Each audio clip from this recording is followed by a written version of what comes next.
नमस्कार, बहुत स्वागत है आपका। श्रावण के महीने में भगवान शिव शिवालय में विराजते हैं पूरे परिवार के साथ। तो शिव जी की पूजा करने से आपकी समस्त मनोकामना भी पूर्ण होती है। तो श्रावण के महीने में कुछ ऐसे कार्य हैं जो भूलकर भी नहीं करना चाहिए। सावन के महीने की शुरुआत हो चुकी है और सावन का महीना पूरा महीना भगवान भोलेनाथ को अत्यंत प्रिय है और उन्हीं को समर्पित है। शास्त्रों में कहा जाता है भोलेनाथ पूरे 1 महीने तक पृथ्वी पर लोक पर आकर रहते हैं और शिव जी तो भोले भाले हैं, भंडारी हैं, फटाफट प्रसन्न भी हो जाते हैं। और सावन के महीने में शिवलिंग पर जल अर्पित करने से ढेर सारी खुशियां तो मिलती ही है, मनोकामनाएं भी बैठे बिठाए पूर्ण हो जाती हैं। जी हाँ दोस्तों, शिवलिंग मतलब आप शिवालय तक तो जरूर जाइएगा। वैसे तो पूरे सावन के महीने में रोज अगर 1 लोटा जल, कुछ भी नहीं है आपके पास तो 1 लोटा जल अर्पित कर सकते हैं। अगर आपके पास बेलपत्र नहीं है तो आप किसी और का अर्पित किया हुआ बेलपत्र को धोकर फिर से चंदन लगाकर शिव जी पर अर्पित कर सकते हैं। यकीन मानिए उतना ही फल मिलेगा। दोस्तों, सावन के महीने में सात्विक भोजन करना चाहिए और सावन का महीना चूँकि भगवान शिव को बहुत प्रिय है, इसीलिए इस महीने में कुछ ऐसी चीज़ें हैं जिनका बिल्कुल ही प्रयोग नहीं करना चाहिए, वरना शिव जी प्रसन्न नहीं होते बल्कि कहीं आपसे क्रोधित ना हो जाए। तो उनमें से सबसे पहला चीज़ है साग।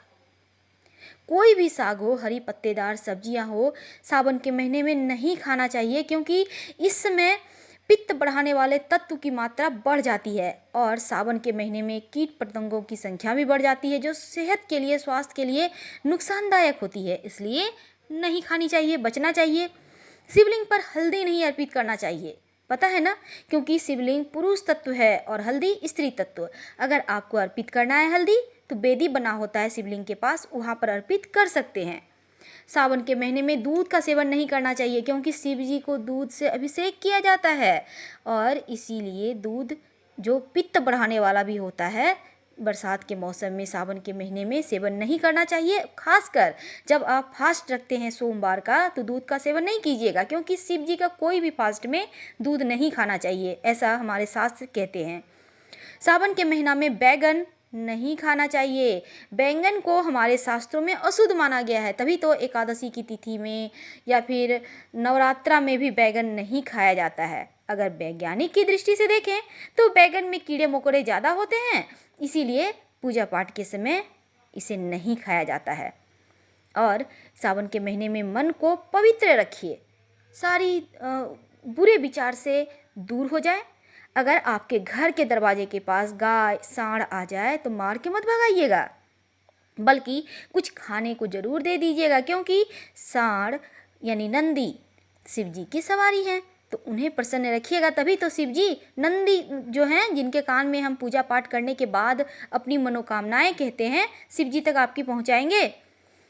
शिव जी बहुत ही भोले हैं, हमेशा तपस्या में, ध्यान में मग्न रहते हैं और इसीलिए नंदी हमेशा उनके सामने बैठे रहते हैं कि भक्त जो आएंगे उनकी मनोकामना जब भी शिव जी ध्यान से उठेंगे वहाँ तक पहुँचा देंगे। दोस्तों, तो इसलिए नंदी के कान में जरूर बोलिएगा, बिना बोले मत आइएगा घर, वरना आपकी मनोकामना कैसे पूर्ण होगी। सावन के महीने में जहाँ तक संभव हो सात्विक भोजन आहार करना चाहिए ग्रहण, क्योंकि इसमें नॉन वेज, अल्कोहल, प्याज लहसुन वगैरह का सेवन से बचिएगा। और इस महीने में कभी किसी का अपमान नहीं करना चाहिए, बिना मतलब के झगड़े लड़ाइयाँ नहीं करनी चाहिए। इन सभी चीज़ों से दूर रहिएगा, तभी तो शिव जी तो मन देखते हैं। अगर आपका मन शुद्ध है, पावन है, तो शिव कृपा बहुत जल्दी हो जाती है। और अगर मन में ही छल कपट लाएंगे, झगड़े लड़ाइयाँ वाद विवाद करेंगे तो शिव कृपा भला कैसे आपको मिलेगी। सावन के महीने में शादी विवाह जैसे शुभ कार्य भी नहीं किए जाते हैं, वरना जिंदगी भर इसका नुकसान भुगतना पड़ता है। और अगर आप फास्ट रखती हैं सोमवार के दिन तो हरी सब्जियां मत खाइएगा। दूसरी बात, इस महीने में शांत रहना चाहिए, मीठा बोलना चाहिए और घर का वातावरण खुशियों भरा रखना चाहिए। और नित्य दिन 1 लोटा जल तो अर्पित करना ही है। फिलहाल हम आपसे विदा लेते हैं। वीडियो पसंद है तो लाइक कर सब्सक्राइब करें। धन्यवाद। हर हर महादेव। फिर मिलेंगे।